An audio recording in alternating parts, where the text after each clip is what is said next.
People want to take your monetary sovereignty. People want to take advantage of you. They want you weak. I spoke with Trace Mayer, who outlined these thoughts, so let's go over some of his ideas in this video. But first, let's start out with a quote by Satoshi Nakamoto, the pseudonymous founder of Bitcoin. No one knows if he's an individual, if he's a roundtable, or if he's an intelligence agency. Shakespeare, there are many theories about. All the World's a Stage he wrote. Some people think he's Francis Bacon. Some people think he was actually a round table of writers.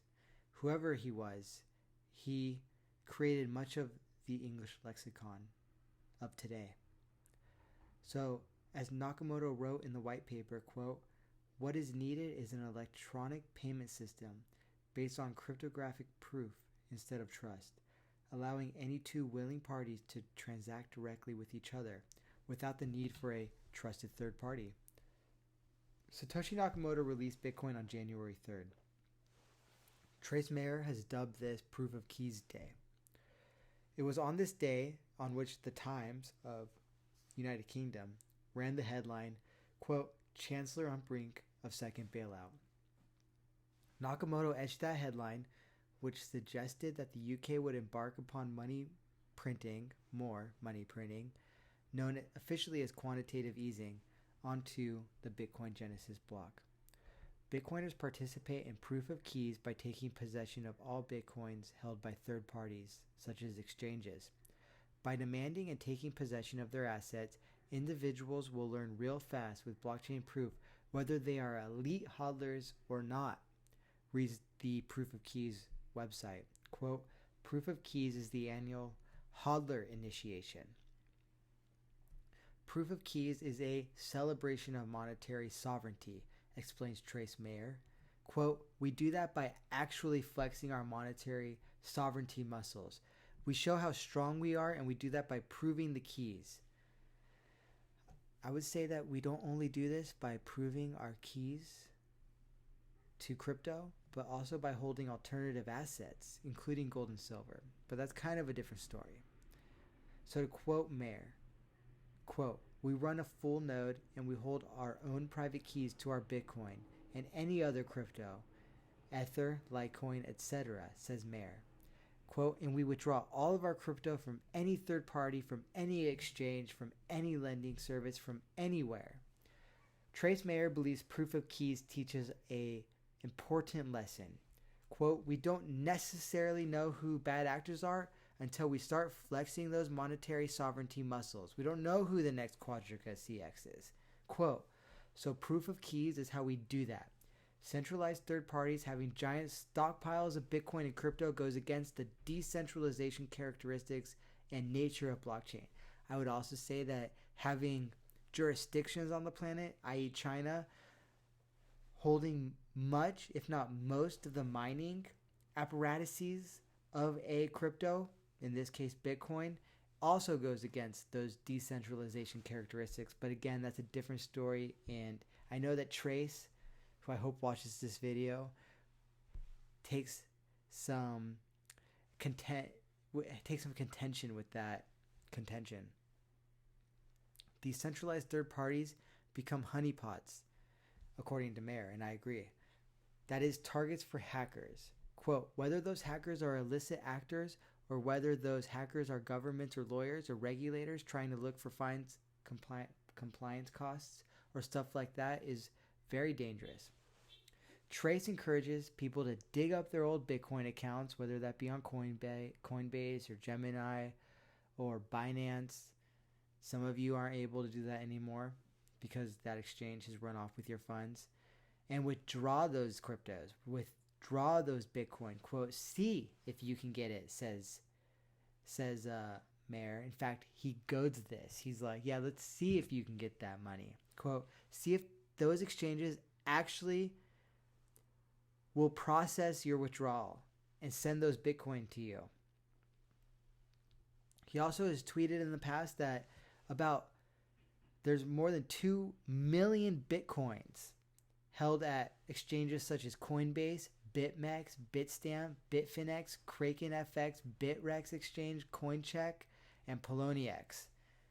And he says they're all waiting to be lost, just like so many other Bitcoins. And not lost, but stolen in many cases. I think it's absolutely stolen, so that we're going to have a pyramid of Bitcoin holders. Exactly the same structure that monetary structure that we're trying to get away from the Federal Reserve System, from the Bank of International Settlements, from the IMF, from the World Bank, from the Federal Reserve System. We're going to have the same exact thing in Bitcoin because we hold our money at third-party exchanges. Not your keys, not your coins, tweets Mayor. So, indeed, Trace tweets how 1.9 million Bitcoins, that's nearly 10% of all Bitcoins that have ever been minted, are held by just 8 exchanges. Quote, let's see whether they actually have the Bitcoin, says Mayor.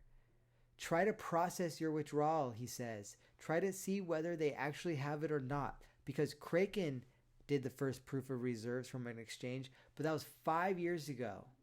5.5 years ago now. And they have not done one since. Have any exchanges done one since? Done a proof of reserves? I'm not aware of. Leave the exchange that has in the comments. The only way we can truly prove that the exchanges have the Bitcoins they say they have is to ask them to send the Bitcoins to you. Quote, prove you have the keys. Don't trust, verify, says Mayor. Run your own full node. Hold your own private keys. It's how you flex those monetary sovereignty muscles, and you have to develop that human capital, which is a concept of Austrian economics. Human capital. Is that Mrs.? No, it's Rothbard. It's a great book. It's a big book. It's how you develop that human capital in order to be able to do it safely and securely. This is a great learning experience for people who are new to the crypto space, of which I know so many of you are, because you're claiming to be crypto aficionados. You're claiming to be crypto authorities on Twitter. This space was made to do away with authorities.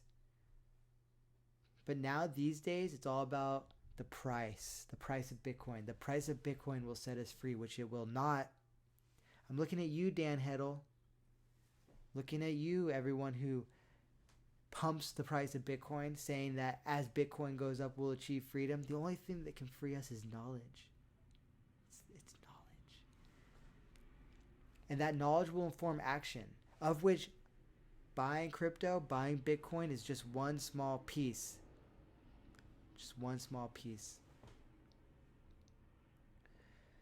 Those of you new to the space, sucking up to Wall Street,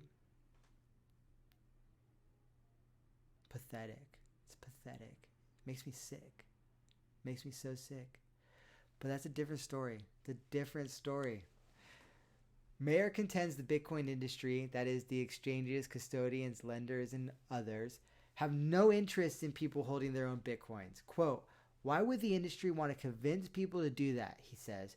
They don't get to rehypothecate the Bitcoin. They don't get to engage in fractional reserve banking as easily. They don't get to lie about how many coins they've actually got, because then they have to deliver those Bitcoins.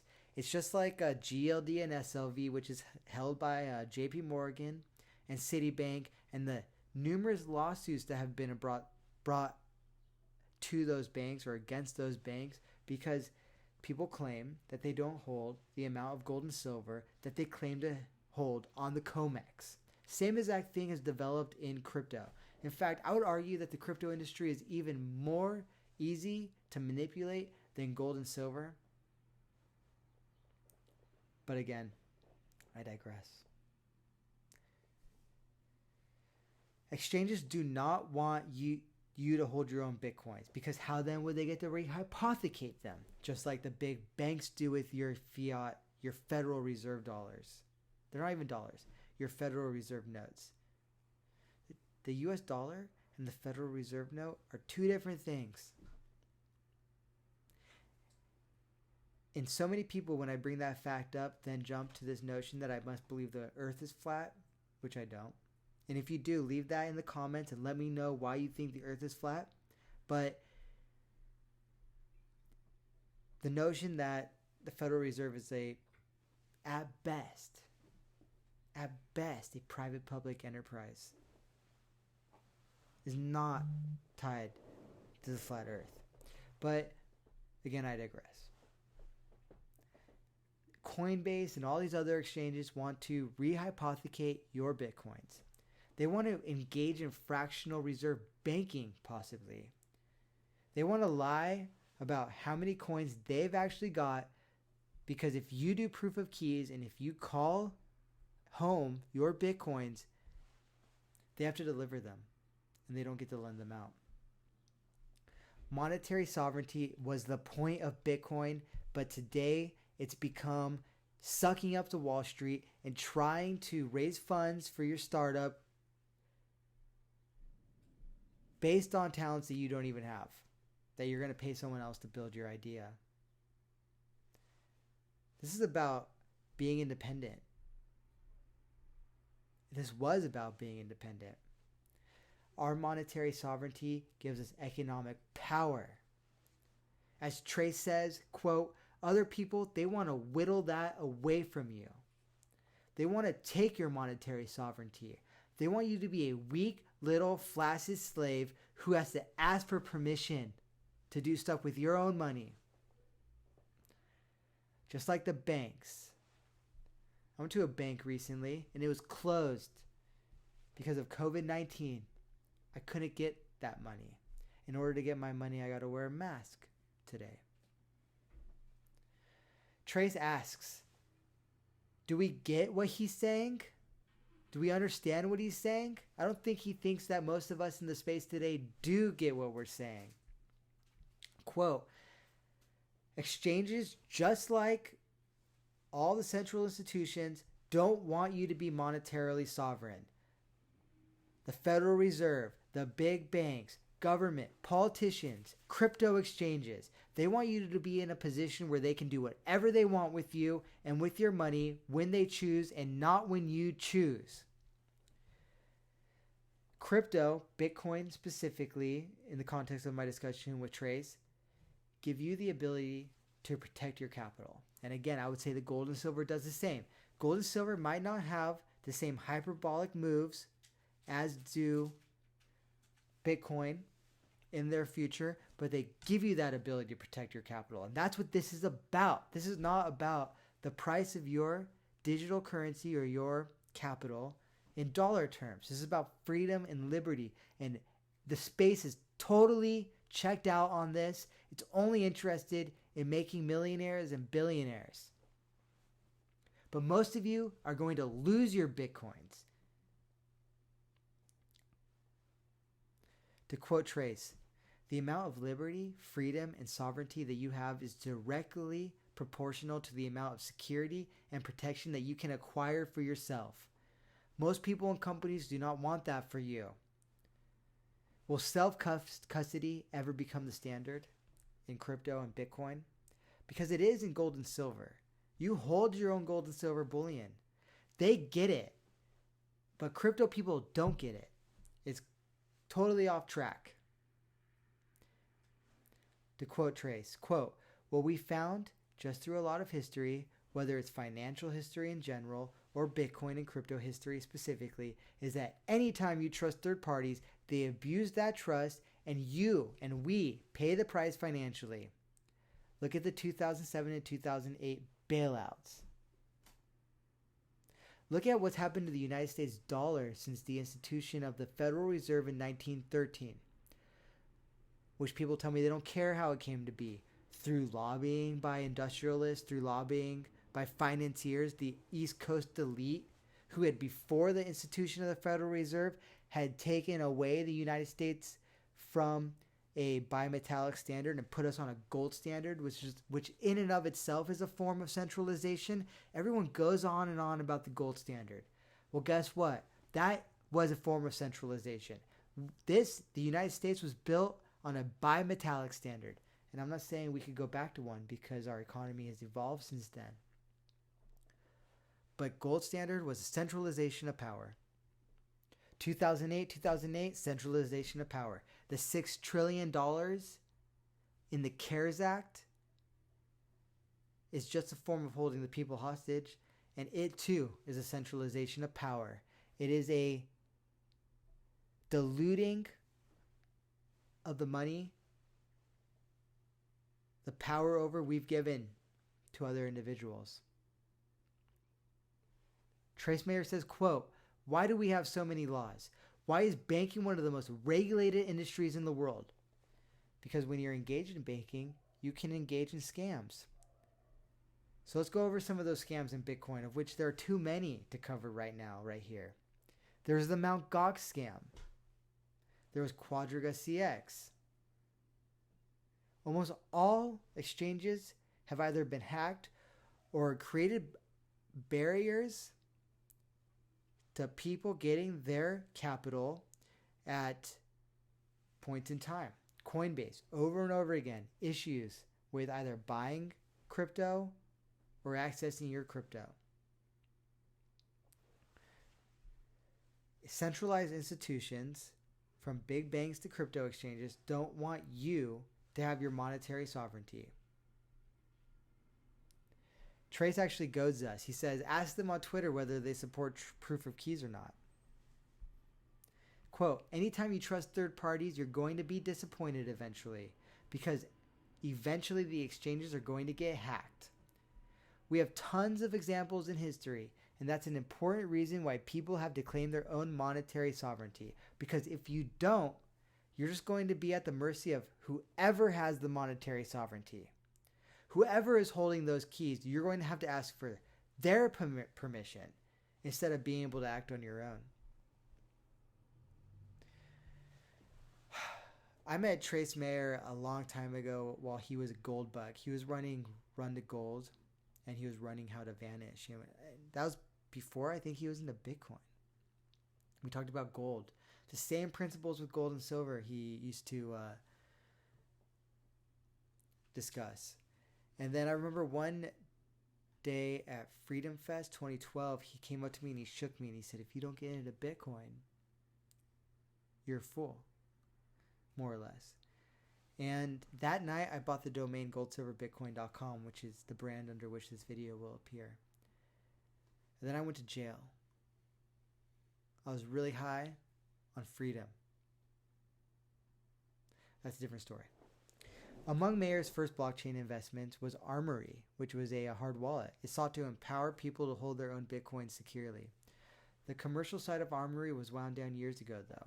It transitioned to an open source project, and all future developments are under the MIT license. As Trace explains, I want cold storage and hierarchical deterministic wallets, such as Armory, to be the vehicle in which we were able to get proof of keys implemented amongst the masses. Cold storage. Armory invented it for Bitcoin. So now it's an open source project that people can use. Now, to validate a full node, Mayer prefers Bitcoin Core. But he does like Armory for private key management and wallet management. Quote, you run Armory on top of Bitcoin Core and you use it all for network validation. He also mentions glacierprotocol.org and smartcustody.com as resources demonstrating the policies and procedures which go into securing, protecting, and generating private keys for Bitcoin wallets. Mayer mentioned as well Purism laptops for their security, such as a no Wi-Fi card if a user so chooses. Quote, it's a general purpose hardware device, says Mayer of the Purism laptop. He doesn't like the specialized wallets like Ledgers and Trezors because you leak too much data, especially if you're using their nodes. You're showing Amazon or wherever you buy the thing that you're buying it specifically to use Bitcoin. And these things also have serial numbers on them. So when they phone home to get balances of your Bitcoin addresses, guess what? Now Trezor and Ledger know who has how much money on their devices. And then when that's in conjunction with Amazon, they know where your shipping addresses are, and they know your IP address and all this other stuff. But anyone can run a full Bitcoin node on pretty much any laptop. Quote, 250 gigabytes is what you need more or less, says Mayer. You don't need to buy specialized hardware that costs $100 to do proof of keys. You can do it all very securely, probably with old laptops and computers that you have in a very secure way. Mayer also coined the phrase, quote, hodler of last resort. And this is a play on the term lender of last resort, into which the Federal Reserve is now turning today amidst the coronavirus response economic crisis. But as Mayer defines, a hodler of last resort holds the asset, in this case Bitcoin, when nobody else will. Hodlers of last resorts definitely participate in proof of keys. Quote, when you're dealing in an equity-based system like gold or Bitcoin and not a debt-based system like the Federal Reserve, where you have a lender of last resort, you have a hodler or a holder of last resort. Quote, who is that and why do they have that conviction? Why are they willing to hold when no one else will? Thus, hodler of last resort germinated in his mind. The first of all the network effects starts with speculation, reasons Mayer, and the hodler of last resort who's willing to hold when no one else will. Mayer has, as of late, been researching privacy, fungibility, and anonymity in crypto. Quote, that's a very large unsolved problem that we currently have, he says. There's probably a lot of opportunity for a product to deliver on those type of services. Furthermore, he's also working on Plan B's assessment with the Bitcoin scarcity model. So to kind of like go into more detail about what he's doing, he's working to try on he's working on different assumptions in pricing models that go into pricing Bitcoin derivatives like puts and calls and futures and interest rates. Quote, as Bitcoin keeps growing and we get more sophistication and financialization happening, there's just so much opportunity to use the ultimate collateral, which is to earn more Bitcoin with your Bitcoin. Those hodlers of last resort are going to be able to compound their positions. I want to be able to take advantage of those opportunities. So thank you to Trace Mayer for talking with Gold Silver Bitcoin, and thank you to all of you for watching. Have a great day.